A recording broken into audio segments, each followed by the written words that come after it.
ఈ మాయలో మనస్సు ఒకటి ఉన్నదని అనుకుంటూ ఉంటారు. దేహం కూడా ఒకటి ఉన్నదని. దేహమేమో స్థూలము, మనస్సేమో సూక్ష్మము.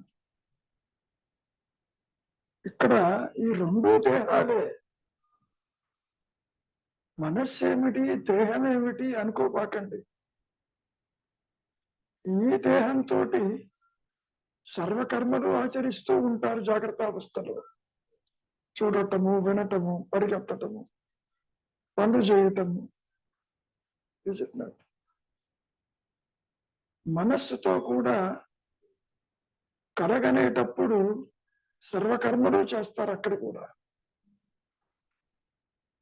మనస్సుతో చేసేటటువంటి స్వప్న కర్మలు,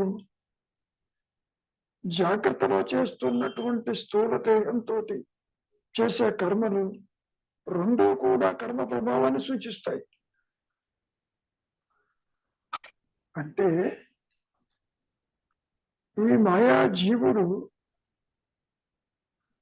దేహాలను మార్చుకుంటూ కర్మలు ఆచరిస్తూ పోతూ ఉంటాడు.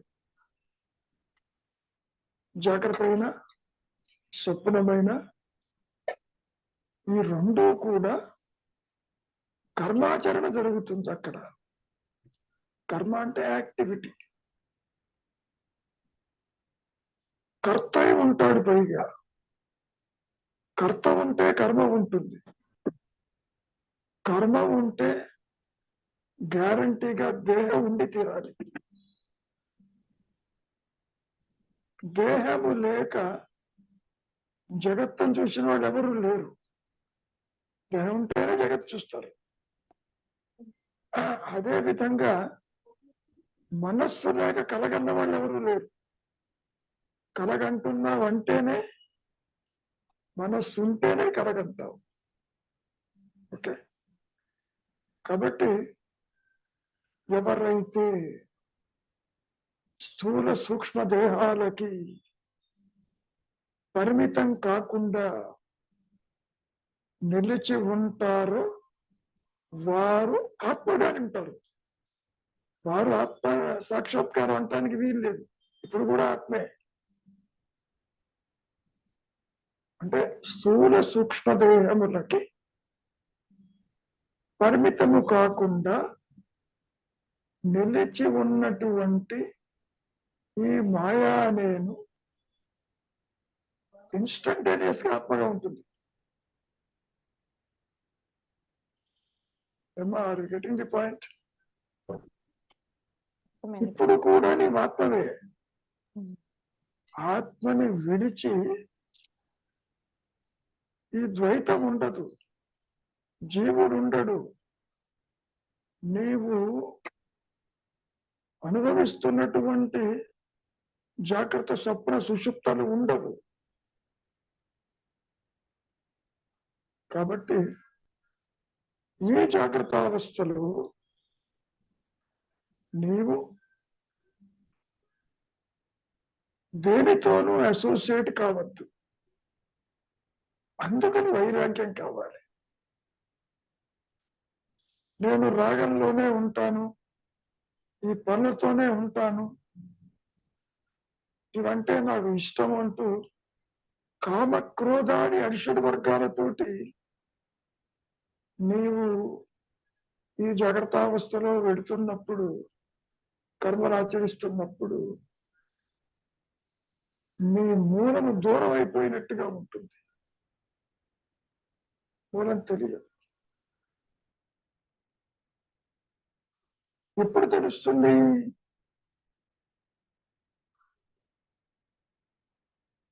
ఆపినప్పుడు, సంకల్పము తల ఎత్తనప్పుడు.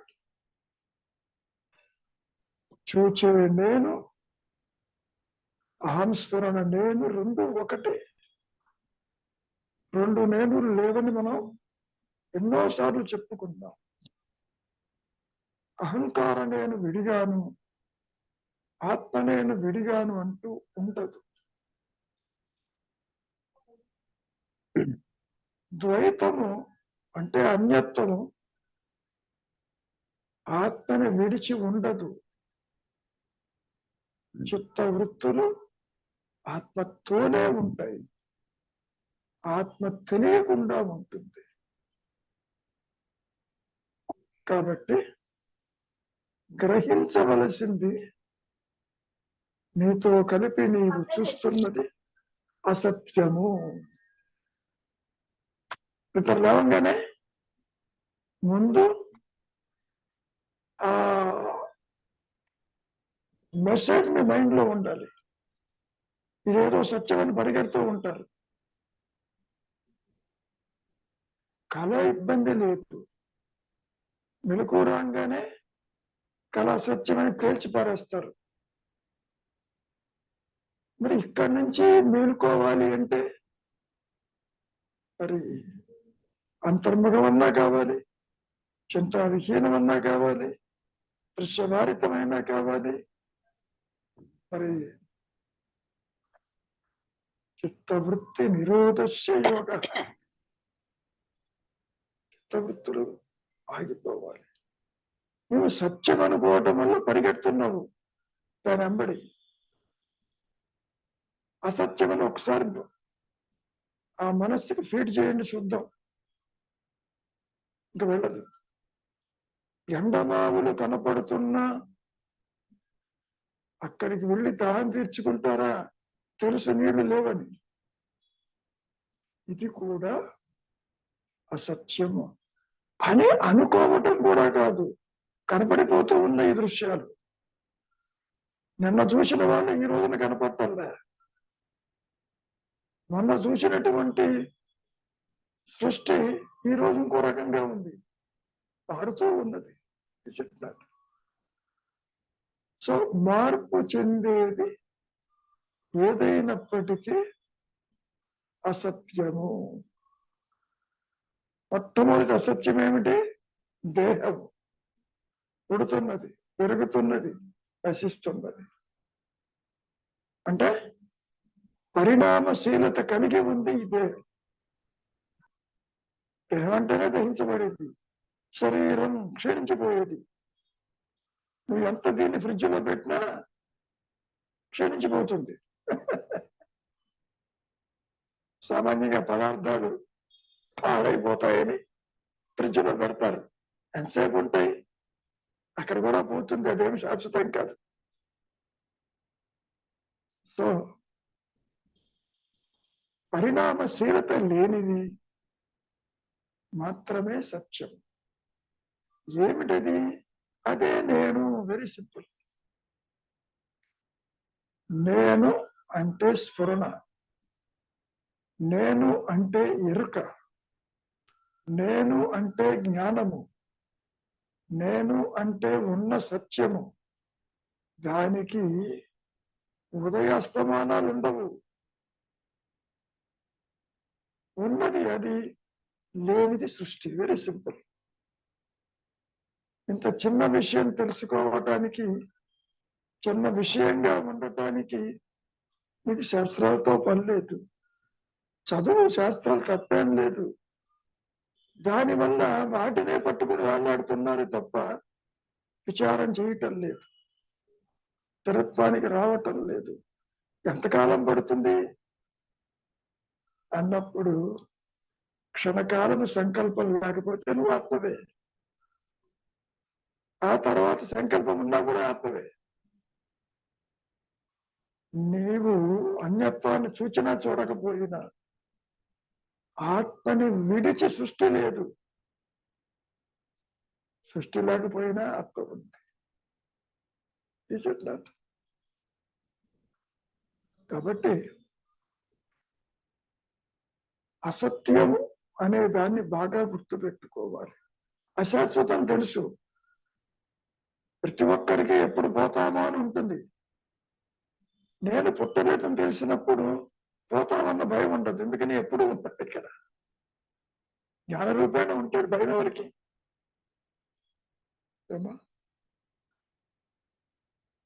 ఇంకేమైనా మిగిలిపోయిన అనుమానాలు వేధిస్తూ ఉంటే అడగవచ్చు, లేకపోతే we shall go to status.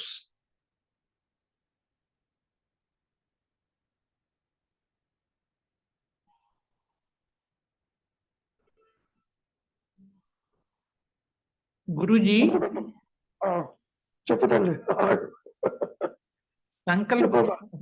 సంకల్పం ఉన్నా పర్వాలేదు అంటున్నారు. ఎప్పుడు మూలము తెలిసాక, మూలము తెలియకుండా సంకల్పాలు వెంట వెళ్తే అది అదొకటి కుక్క తోక పట్టుకున్నట్టే. గోదావరి ఐడెంటిటీ కన్ఫర్మ్ అయిన తర్వాత సంకల్పం ఉన్నా అనే ఇప్పుడు కూడా ఐడెంటిటీ కన్ఫర్మ్ అయి ఉంది. కాలేదన్న భావన తీసిపారాయి.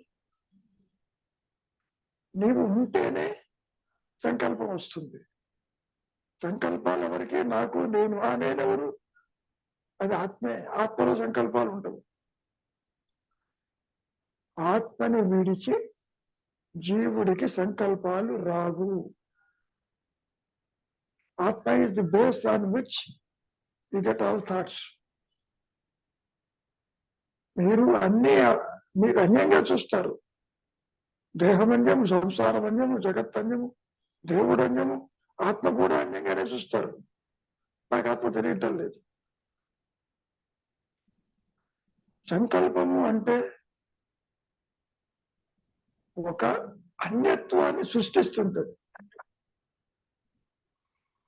ఒక అల అంటే సముద్రం నుంచి ఏదో బయటకు వచ్చినట్టుగా కనపడుతుంది. మీరు సముద్రం చూసే ఉంటారు.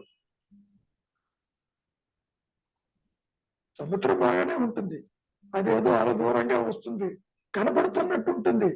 ఆ కనపడేది సముద్రాన్ని విడిచి ఉండదు. ఇక్కడ కూడా నీవు సంకల్పంతో వస్తు విషయాలను చూస్తూ ఉంటావు, దేహాన్ని చూస్తావు, ఇతరులను చూస్తావు. ఇవి ఉన్నట్టుగా ఉంటాయి. మరి ఆ సంకల్పం ఆత్మ లేనిదే ఉండదు. జ్ఞానంతోనే ఉంటుంది సంకల్పం. ఈ సంకల్పము అన్యత్వాన్ని సూచిస్తుంది. అహం స్ఫురణ ఏకత్వంగా నిలిచి ఉంటుంది. That is the only difference. మీరు ఎక్కడైనా ఉండండి, అన్య చింతన ఉంటే అది మాయ, అహంకారం. చింతా విహీనం, అది ఆత్మే. అది విడిగా మీరు ఆత్మని తెలుసుకోక్కర్లేదు. ఆత్మని తెలుసుకునే ఎరుక ఈ మాయలో లేదు అసలు. మాయను తెలుసుకోవాలంటే ఆత్మ ఉండాలి. ఆత్మ అంటే జ్ఞానం. ఆత్మని తెలుసుకోవటానికి మాయతో సంబంధం లేదు, కర్మతో సంబంధం లేదు, జన్మతో సంబంధం లేదు, ఏ అవస్థతోనూ సంబంధం లేదు. ఎందుకని? అది నీవే, అది నీవై ఉన్నావు. అహం అనేది నీ సహజత్వం. అహం దేహం అనేది సంకల్పం. మొట్టమొదటి సంకల్పం ఏమిటి? నేనంటే దేహం అని. ఆ తర్వాత 96 ఆలోచనలు వస్తాయి, అది వేరే సంగతి. దేహం అన్న ఆలోచన తల ఎత్తకుండా సంకల్పాలు ఉండవు.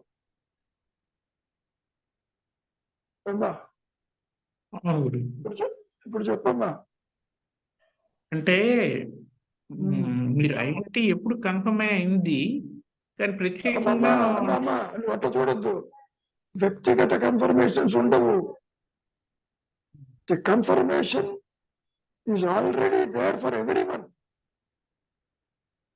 Only thing is your mind is wandering. The ego is very much interested in worldly matters.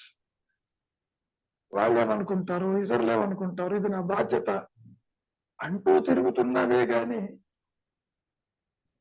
It is already confirmed. ఇప్పుడు రమణ మహర్షి గారి విషయంలో, మీ విషయంలో మరి విషయం కూడా అంతేనమ్మా. ఇక్కడ వ్యక్తిగత విషయాలు ఉండవు. ఆయన చెప్పుకున్నాడు ఇది ఆల్రెడీ ఉందని. 17, 16 ఏటో వచ్చినప్పటికీ ఇది ఆల్రెడీ ఉంది, కొత్తగా ఏదీ లేదు.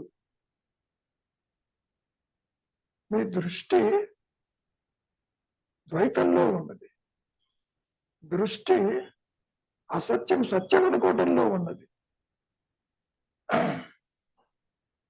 అంతకంటే ఏం లేదు. ఉన్నదే జ్ఞానము, లేనిది సృష్టి.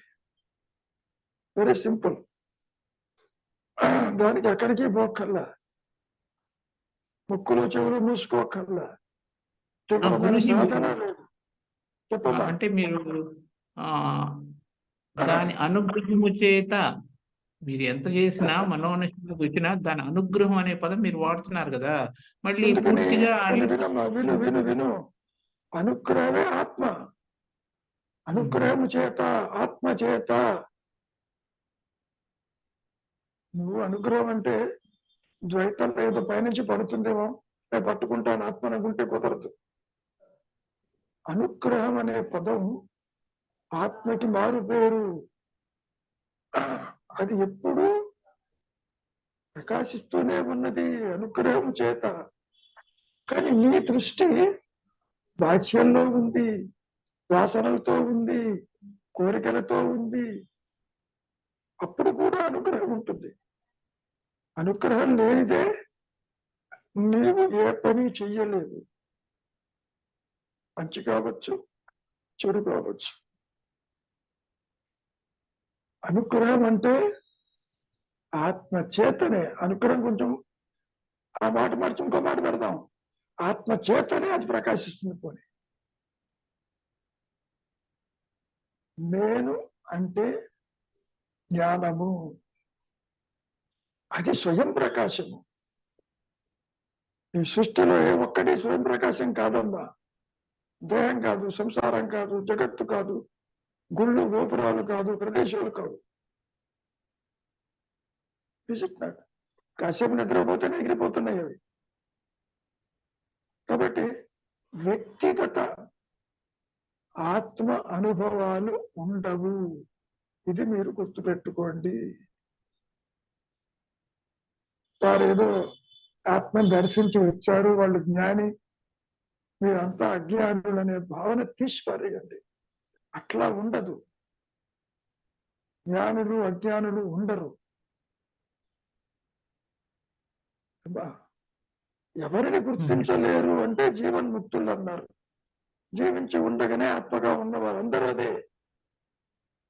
కానీ మీ దృష్టిలో నువ్వు దేవం అనుకుంటే వాళ్ళు దేవం అనుకుంటున్నావు, ఇతరులు అంతవరకే. దేవం కూడా ఆత్మే, అదేం పెద్ద విడిగా లేదు. జగత్తు ఆత్మే, ఆత్మని విడిచిలేదు ఇది. ఏమా? కాబట్టి కొత్తగా వస్తుంది అంటూ ఎదురు చూడవద్దు. నాకు ఇంకా రాలేదు అని అనుకోవద్దు. అది వచ్చేది కాదు, పోయేది కాదు, ఆల్రెడీ ఉన్నది. ఉంటే నాకెందుకు తెలియదు అని వెంటనే అనుమానం వస్తుంది. తెలియటానికి ఇది ఏమన్నా వస్తువా? ఇంద్రియాల్లో ఉండేది మనస్సు పట్టుకోగలదా? లేదు కదా. అవస్థలకు అతీతం, ఇంద్రియాలకు అతీతం, వాక్కులకు అతీతమైంది ఎలా తెలుసుకుంటుంది? అందుకనే ఊరక ఉండు. ఇది అసత్యమని గుర్తించు. Very simple. ఏమి శాస్త్రాలు జరిగే కల్లా నేను ఉన్నానని తెలుసుకోవటానికి. కర్మకాండాలతో అసలు పని లేదు. ఏదో వస్తుందని అనుకుంటున్నాము కాబట్టి నీ సంతోషం కోసం తిరుగుతూ ఉంటావు. కర్మ ప్రభావంతో అక్కడికి పోతే వస్తుందా, ఇక్కడికి పోతే వస్తుందా, ఏమీ రాదు. లోపల ఉన్నది కంఠాభరణం ఎక్కడ తిరిగినా కనపడుతుందా? లోపల చూస్తే తిరుగుతుంది. Very simple. అంటే మీరు మనోనిష్ఠుల వరకే మీ యొక్క వ్యవహారం అంతా ఏదైనా మా పని చేయపోని, విశ్రంతంగా రాపోని. ఆ తర్వాత అది చూసుకుంటుంది. నేను ఉంచాలా, తుంచాలా, పెంచాలా అని that will decide. Conditional realisations ఉండవమ్మా. నిశ్చలం వచ్చి చాలా రోజులైంది, శరణాగతి చాలా రోజులైంది, కొన్ని సంవత్సరాలైంది, ఇంతవరకు నాకు ఆత్మ ప్రకాశం కాలేదంటే నువ్వు కానట్టు లెక్క. నిశ్చలంగా ఉన్న ప్రపంచాన్ని గురించి ఆలోచిస్తున్నట్లు లెక్క.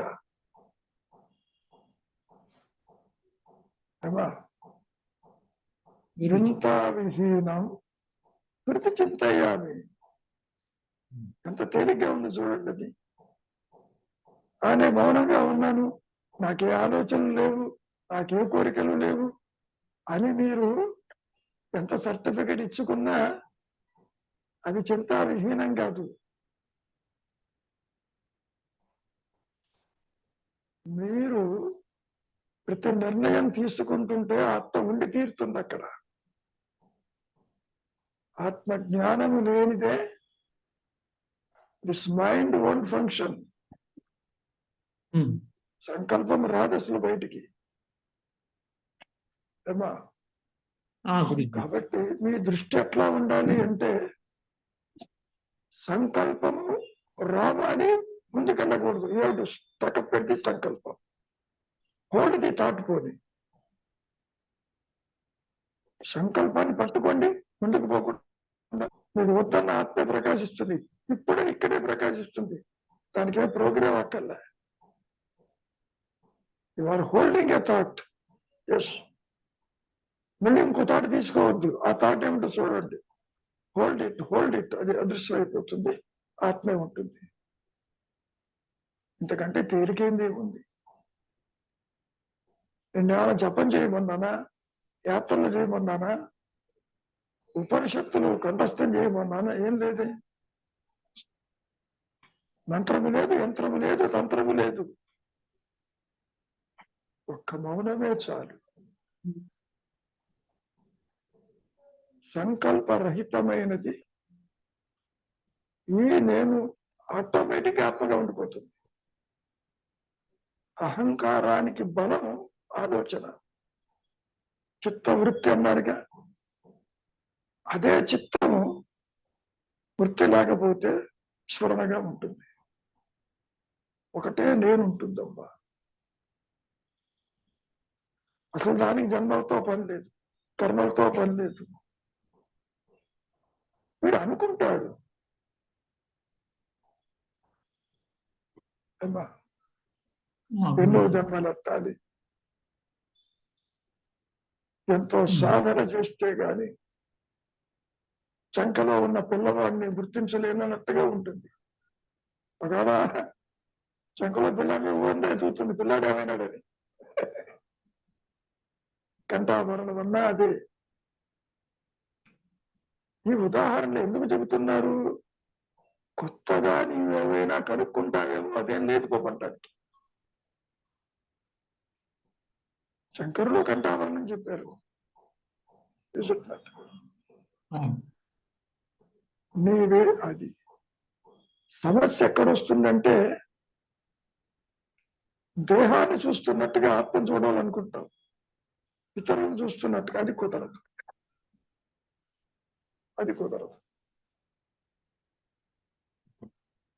ఎందుకని? తన్ను తాను చూస్తున్నప్పుడు జగత్తును చూడలేవు, జగత్తును చూస్తున్నప్పుడు తన్ను తాను చూడలేవు. ఏనుగు సంగతి మీకు తెలుసా బాగా? ఏనుగు తొండం గాలి పీలుస్తుంది, నీళ్లు తాగుతుంది, పట్టుకుంటుంది. అంటున్నారా? ఒకటే తొండము రెండు పనులు చేస్తుంది. ఒకటే నేను కర్మలు చేస్తుంది, తనకు తాను ఉంటుంది.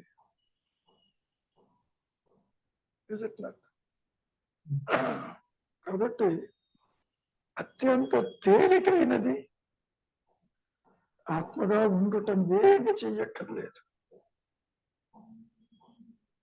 మరి అడ్డు తొలగించే ప్రయత్నం ఏంటి? ఆలోచనే అడ్డు. నిజం అనుకుంటున్నావు ఇదంతా. నిద్రలో ఉన్నావు కదా, ఆ నిద్రాస్థితిని తీసుకురా ఇక్కడికి, హాయిగా ఉండు అంటున్నారుగా.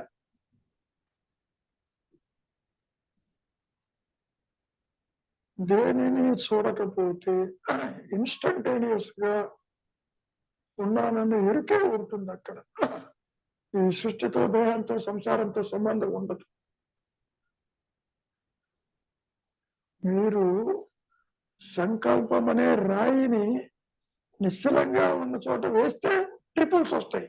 అదే జరుగుతుంది ఇక్కడ. రిపుల్స్ అంటే తరంగాలు.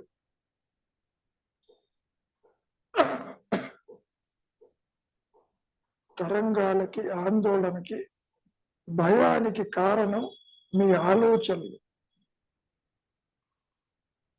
నిశ్చలంగా ఉంది ఆత్మస్థితి. ఎస్, దేనిని అంటకుండా ఉంది.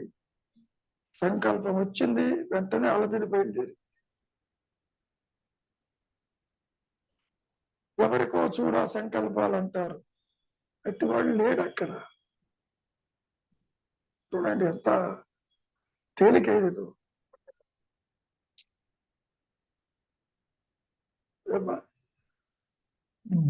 ఇంకేమైనా ఉందా? అంటే ఇప్పుడు మీకు కలిగిన అనుభవం మరి అది మళ్ళీ ఎప్పుడు వ్యక్తిగత కాదు, వ్యక్తిగతం కాదు. కాదు. నీకు కలిగిన ఇంకోళ్ళకి కలిగిన అట్లా ఉంటదమ్మా. You are comparing. కంపారిజన్లో ఏమవుతుంది? జ్ఞానులు అజ్ఞానులని. వ్యక్తిగత అనుభవాలు ఉండవు. ఆత్మ, దానికి డిస్క్రిమినేషన్ ఉండదు. అతను రమణ మహర్షి, జీసస్ క్రైస్ట, ఎక్సా వయ్యాను చూడదు. తనకు తాను ప్రకాశిస్తూ ఉంటుంది. మీరు అనుకుంటున్నారు మాయలో ఆయన మహర్షి, ఈయన క్రైస్తు, ఈయన మహమ్మద్దు, ఈయన శంకరాచార్యులు, అది నీ మనస్సులో అనుకుంటున్నావు. ఆత్మ అట్లా అనుకోదు. నేను మాత్రమే ఉన్నాను. నువ్వు దేహంతో ఇంకోళ్ళని చూస్తున్నావు కాబట్టి వాళ్ళు జ్ఞానులు, జీవన్ముక్తులు అని నువ్వు అనుకుంటున్నావు దేహాత్మ బుద్ధితోటి. అట్లా ఉండదు. వ్యక్తిగత ఆత్మ అనుభవం అయితే జ్ఞాని అజ్ఞానులు ఉంటారు. అట్లా ఉండదు ఇక్కడ. వ్యక్తిత్వాన్ని అట్టిపెట్టి ఆత్మ ప్రకాశించదు. ద్వైతాన్ని అట్టిపెట్టి ప్రకాశించదు. చీకటిని అట్టిపెట్టి వెలుగు ఉండదు. అదే మహర్షి చెప్పింది. సూర్యుడిలో చీకటి లేదు, ఆత్మలో అజ్ఞానం లేదు. అంత తేలికైంది. కారణం మీకు ఎందుకు కష్టంగా అనిపిస్తుంది? ఇదేదో పోతే అది వస్తుంది అనుకుంటున్నావు. పోవటానికి అది లేదు ఇప్పుడు. ద్వైతము, దేహాత్మ బుద్ధి, జీవుడు, జగత్తు, ఈ భావనలు లేవు అసలు. ఆత్మని విడిచి లేవు, ఆత్మతోనే ఉన్నాయి. అందుకని జటిలంగా అనిపిస్తుంది. నేనెప్పుడు దర్శిస్తాను? అటువంటి భావనలకి స్వస్తి చెప్పండి. దర్శించేది కాదు అది, ఆల్రెడీ ఉన్నావు. కావాల్సిందే సంకల్పరహితం, నిశ్చలత్వం. ఎన్నిసార్లు చెప్పుకున్నా శమదమాది సత్సంపత్తిని ఏర్పరచుకోమంటారు శంకరుడు. ఎందుకు? నిశ్చలత్వానికి. పొరపాటునైనా ఈ జగత్తు మిథ్య అని, అసత్యమని మీ మనస్సులో కలిగిందా భావన? Answer is no. ఒక్కసారి ఆ భావన పెట్టి చూడండి. దేహాన్ని, ప్రపంచాన్ని దాటిపోయి ఉంటారు మీరు.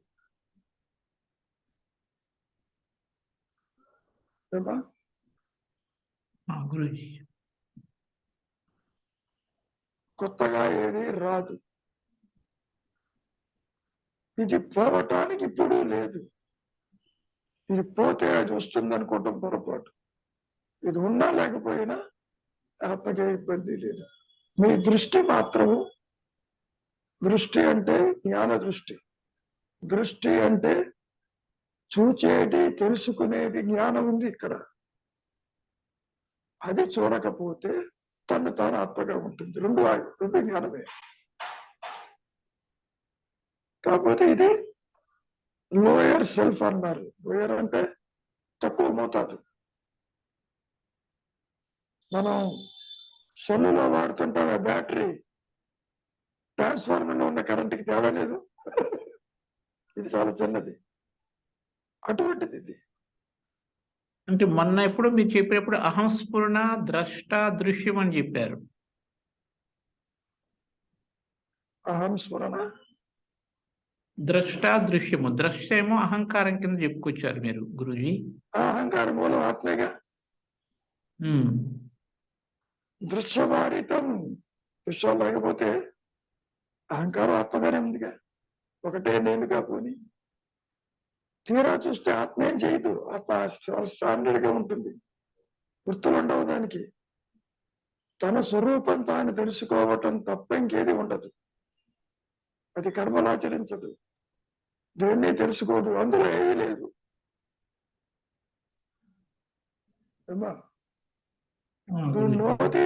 నోయర్ అంటే ద్రష్ట ఈజ్ ఎండ్ ఆఫ్ సాధన. నేను తెలుసుకుంటున్నాను అంటున్నావు, ఆ నేను చూడబోతే అక్కడ ఏది లేదు, ఆత్మే ఉన్నది. ఆత్మ దేన్ని తెలుసుకోదు. Is it clear? తెలుసుకునే నేను లేదని తెలుసుకోవటమే సాధన. ఆత్మ దేన్ని తెలుసుకోదు. అహంకారం లేదని. అదేగా మరి. ఆకారం కాలేదని పోని. అహంకారంలో కూడా జ్ఞానం ఉన్నది. ఈ సాపేక్ష జ్ఞానంతోనే అల్లకల్లోలు పడుతున్నారు జనం. ఇది చేయాలా, అది మానాలా, ఇది బాగుంది, అది బాగుంది. సో కొత్తగా ఏది రాదు. గురుజీ ఇంకేమైనా ఉందమ్మా? పుణ్యకాలం వెళ్ళిపోతుంది. ఇంకేం లేదు గురుజీ. పద్మజ చదవమంటారా గురుగారు? చదువు. పుణ్యకాలం ఉందాక ఎగిరిపోతే రేపు చూద్దాం దాని సంగతి. నిద్రించువానికి జగమే లేదు. అదిగో. ప్రపంచం అహంకార ఫలం. ఆ అహమును వెతికి తెలుసుకోవడమే పరమగమ్యం. సో అన్నపూర్ణ మెసేజ్ కూడా వచ్చింది ఇక్కడ. మళ్ళీ చదువమ్మా. నిద్రించువానికి జగమే లేదు. నిద్రించువానికి అంటే అహంకారం కనుక ప్రాపంచిక విషయ జోలికి పోకుండా హాయిగా ప్రశాంతంగా నిశ్చలంగా ఉన్నప్పుడు ప్రపంచం కనపట్టాలే. దానికి నిద్ర అంటున్నా. అది కూడా వృత్తే. నిద్ర కూడా ఒక వృత్తి. ఊరికే ఉంటాం వృత్తి, మాట్లాడటం వృత్తి. అప్పుడు నీకు ప్రపంచం లేదు కదా. తర్వాత ఏమంటారు? ప్రపంచం అహంకార ఫలం. ఫలం అంటే ఏమిటి? దేహత్వ బుద్ధి జనిస్తేనే నీకు జగత్తు కనపడుతుంది. అవును గురుగారు. అవును. దేహం లేక జగత్తును చూసిన వాళ్ళు ఉన్నారంటే ఆన్సర్ ఇస్ నో. దేహంతో చూస్తున్నారు, కళలో చూడటం లేదు, నిద్రలో అవుట్ ఆఫ్ క్వశ్చన్. కాబట్టి అహంకార బలమే ఈ అజ్ఞాన జగత్తు అని అర్థం. అహంకారం దేవం చూడబోతే అది లేదు. కాబట్టి నిద్రించండి. నిద్ర ఇస్ ది రియాలిటీ. నిద్రావస్థలో నీ సహజత్వం ఉన్నది అని చెప్పటం. ఇంకేమన్నా ఉందా? ఆ అహమును వెతికి తెలుసుకోవటమే పరమగమ్యం. ఏం వెతకక్కర్లే, నిద్రపోతే చాలు. పెరిగా వెతకక్కర్లే. నిద్రపోతే అంటే బాహ్య చింతన లేకపోతే చాలు, వృత్తి రాహిత్యం అయితే చాలు, అన్య చింతన తల ఎత్తకపోతే చాలు. ఒకటి గుర్తు పెట్టుకోండి, చూచే నేను యాక్టివ్ గా ఉండాలి, నిద్రపోకూడదు. Most important. అది చూడనప్పుడు తను తాను చూస్తుంది. ఉమ్, ఇక్కడ చూచే నేను, పరోక్ష జ్ఞానము నేను, ఆత్మ నేను, జ్ఞానం రెండు ఒకటేను. ఉమ్, ఏమా, um, are able to digest the statement? ఇప్పుడు చూచే నేను, పరోక్ష జ్ఞానము నేను, చూడనప్పుడు ఆత్మగా ఉన్న నేను, రెండు ఒకటేను. ఒకటేనా? దాన్నే మహర్షి ఏమన్నారు? మిథ్యాత్మ చిదాత్మని వేరు చేయమన్నారు. ఎట్లా వేరు చేస్తాం? చూడకపోతే వేరైపోతుంది. అవును, అంతే గురు. ఉమ్, చూచే నేను, ఉమ్, పరోక్షమైన నేను చూడకపోతే తను తాను చూస్తున్నది ఆత్మే. ఉమ్, తను తాను చూస్తున్నప్పుడు జగత్తును చూడదు. ఉమ్, నిద్రలో ఉన్నప్పుడు నీకు జగత్తు లేదు కదా. లేదు. నిద్ర ఇస్ ఈక్వల్ టు ఆత్మ అనుకో కాసేపు అర్థం అవటానికి. ఉమ్, కనుక జాగ్రత్త అవస్థలో దేనిని చూడకుండా ఉండు, నువ్వు ఆత్మగా ఉంటావు. ఉమ్, నేను చూస్తున్నాను అంటున్నావుగా. అవును గురుగారు. ఆ చూచే నేను చూడకపోతే తను తాను చూస్తుంది. Very simple. ఉమ్, సమస్య ఎక్కడ వచ్చింది? నువ్వు అన్యంగా చూడాలనుకుంటావు ఆత్మని, కుదరదు. నా కళ్ళని నాకు చూపించంటే ఎవరు చూపిస్తారు? అట్లా ఉంటుంది. లేదు. ఉమ్, కంటికి కన్ను ఆత్మ, మనస్సుకి మనస్సు అయింది ఆత్మ. ఉమ్, అహంకారము ఆత్మకు ఒక పనిముట్టు. ఉమ్, పనిముట్టు ఆత్మని చూడలేదు. అవును. ఉమ్, ఏమ్మా, um, so simple. Is it not? ఇంకేమైనా ఉందా? అంతే గురుగారు. మొత్తం ఒకసారి చదువు అయిపోతుంది, అదృశ్యం అవుతుంది ఇది. నిద్రించువానికి జగమే లేదు, ప్రపంచం Very good. అహంకార ఫలం. ఆ అహముని వెతికి తెలుసుకోవడమే పరమగమ్యం. నువ్వు వెతకక్కర్లేదు. ఉమ్, వెతకటం అంటే మళ్ళీ ప్రమాదం. నాకు కనపడటం లేదు, ఎంతో వెతికాను, ఎంతో తిరిగాను అనుకుంటారు. ఏం వెతకక్కర్లే. చూచే నేను దేనిని చూడకపోతే తను తానే చూస్తుంది ఇన్స్టంటేనియస్ గా.